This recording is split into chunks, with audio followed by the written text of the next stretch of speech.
Gamble responsibly. Call 1-800-858-858. Welcome back to another mounting yard preview for racing at the Valley this Saturday. My name is Bella Anderson. I'm Betfair's mounting yard analyst, and what a day it's going to be. We've got the All-Star Mile, a field I am so excited for. It's going to be the ultimate race of the day, but to get stuck into the card, we're actually starting on race 2 this week. It's 1200 metre benchmark 17. A horse who's returning this campaign, Morphus Braggy. He's a horse I saw at his 3rd career start.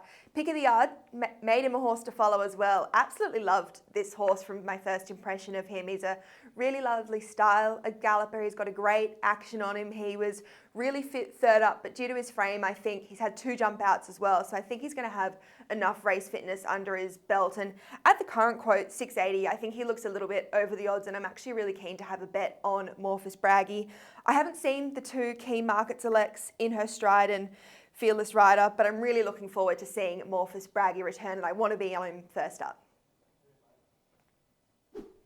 Race 3 is for the stayers and the girls, and I'm having another 2-pronged attack here. I'm having a bet and having a lay in the same race. I'm really keen to be with the favourite Somerville. I think she's justifiably, she's 250 now, and I think that's actually over the odds. She's now 4th up. I saw a parade last start and she was hard fit then. She's the ultimate professional, typical Waterhouse and Bog galloper. She's well conditioned. She's absolutely primed for this, and she's actually going to make it 3 wins in a row, and I really think she can do that. So I'm backing Somerville and I'm laying the second favourite, Queen Air. I think she's way too short at the market. She's currently 350, and I think anything below 4, I'm really happy to lay Queen Air at. She's had significant improvement to come from her last start parade, where I thought she looked well below her best. She was dull in the coat. I just don't think she was quite feeling herself, and she was quite disappointing on that occasion as well. She's since had 4 weeks between runs as well. So considering how she presented last start, the gap between runs, how much fitness improvement she's going to need to have made from that last start parade, I've got really big doubts and question marks over Queen Air, particularly considering she's second favourite up against a hard fit Waterhouse Bot galloper who's going to be on speed. So really keen here to back Somerville and lay Queen Air. Race 4 is for the 3-year-olds over in mile, and I'm not having a bet in this race, but I've got a few mounting yard notes. Bel Air, deep into his prep, and I've really liked his 2 most recent starts. I'd expect him to be turning up to the races hard fit and ready for this.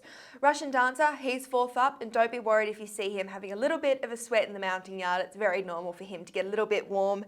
Toronto Terrier, typical Toronado. He's a very good type of horse. He's a good looking horse. He's going to be really fit for this. He's only 2nd up, but I actually had him as the pick of the yard 1st up because of how forward he was this campaign. So expect him to have taken good natural improvement. So Toronto Terrier I can definitely give a push for. And she's a tempest. I've seen her at both her career starts, and she's a girl I really like. I think she's got a fair bit of upside about her. She's a lovely style of horse, and her athletic type suggests the rise in distance is really going to suit. Race 5, also over the mile, and there's only 2 horses I've got a really strong profile, but one of those is the favourite, Munamek. Got him completely wrong last start. I expected him to parade how he has previous times I've seen him, and that's being really warm, really towy, carrying a lot of weight, being quite a naturally burly sort of horse, and I didn't think he'd appreciate the rise up to the mile, but boy, did he make a fool out of me. He walked into the mounting yard and he looked outstanding. He's the fittest I'd seen him. He was the most relaxed I'd seen him, and he was really conserving his energy. Huge well done to the Nick Ryan camp. Nick can seriously train a horse, and he knows how to get them ready, and he just worked wonders with Munamek. So Munamek, I think, is probably the deserved favourite off last start, but definitely look for him now to see him a little bit more relaxed and a little bit more settled. He's deep into his prep, so he's probably got some of that freshness out of his legs, and fitness certainly isn't going to be a question mark. So that's Munamek. And the other horse is Riazan. He is a horse who I saw 1st up. He's 3rd up now, but he was really worked up 1st up. He had 2 strappers, he was warm, towy, and he didn't perform very well on this occasion. So he's another one I'd keep an eye out to make sure he's nice and relaxed and really conserving all of his energy for the mile. Race 7, the feature event of the card at the Valley, the All-Star Mile, and I am so excited for this race. We've got some superstars in it. It's going to be great to see them all competing in the one race. We'll go from orders. I'm Thunderstruck, number 1.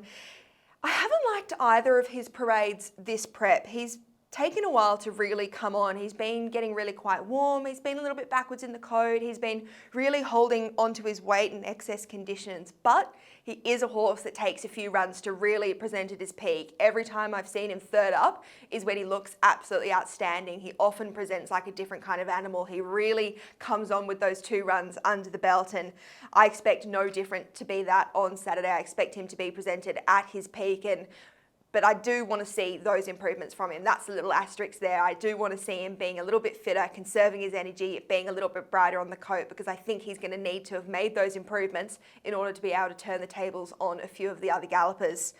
Alligator Blood, he was an interesting horse as well to assess first up. I didn't really like him from the yard, and he certainly proved me wrong on the track. He ran an absolute belter, and I expect him to have come on really well from that first up run. He is a horse that can get a little bit warm, so don't be worried at all if you see him having a little bit of a sweat.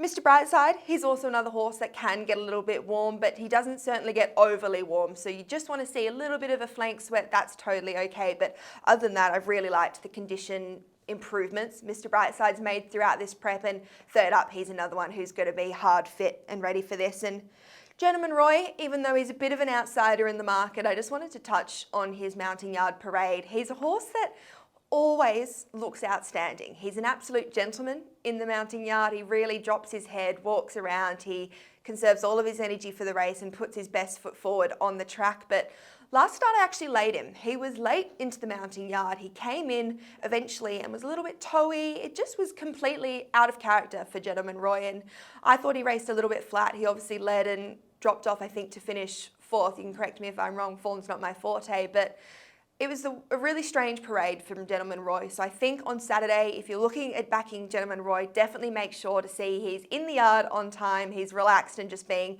his normal gentleman self. I think it's a fascinating race. I don't know who's going to win. I'm certainly just going to be enjoying the race and cheering them all home. Race 8, a Group 3 for the 3-year-old fillies over the 1200 metres, and I'm really keen to have a bet here on Paris Dior. Loved her first up parade. She's a filly I've always liked, and the way she came back was just absolutely terrific. She was really healthy in the coat, really forward fitness-wise. She was absolutely just ticking every single box there was to tick in the mounting yard. The favourite, my Bella May, is 5 weeks between runs, and the second favourite, Parisal, is 4 weeks between runs, which are 2 question marks for mine. I think their parades on Saturday are definitely going to be really informative. You'll learn how fit they are. But I think Paris Dior, she's currently 660, and I think she looks massive overs considering I know she's hard fit. She's in the camp that know how to train a horse or two, and she's going to be primed for this. And I think she looks a really big price considering, like I said, the 2 early market elects are having a good gap between runs. So fitness is a question mark for mine on those, and really keen here to have a back on Paris Dior. Race 9 over the Cox Plate distance for the 3-year-olds, a Group 2, and going to be a great mounting yard. There's some really good looking horses in this field who we've seen several times this time in. Bankmore, he always looks good. He's a horse that does get a little bit excited in the mounting yard, but that's very typical for him.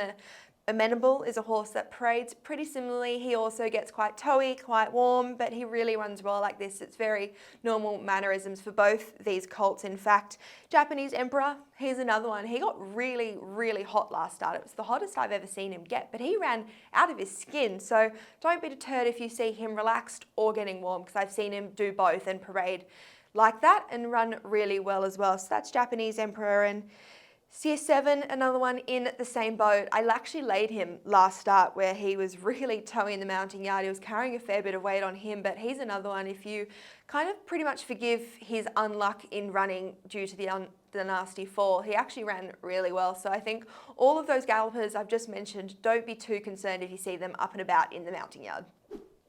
Well, it's going to be a great day on track Saturday. I can't wait to get trackside at the Valley. It's one of the best mounting yards we've got. The amphitheatre style allows you to get really close to the horses and see them at their best, and it's going to be a fantastic day of racing. I'm quite keen to get involved on this card. I'm backing race 2, Morphus Braggy. Race 3, I'm backing Somerville and laying Queen Air, and race 8, backing Paris Dior. Good luck, punters.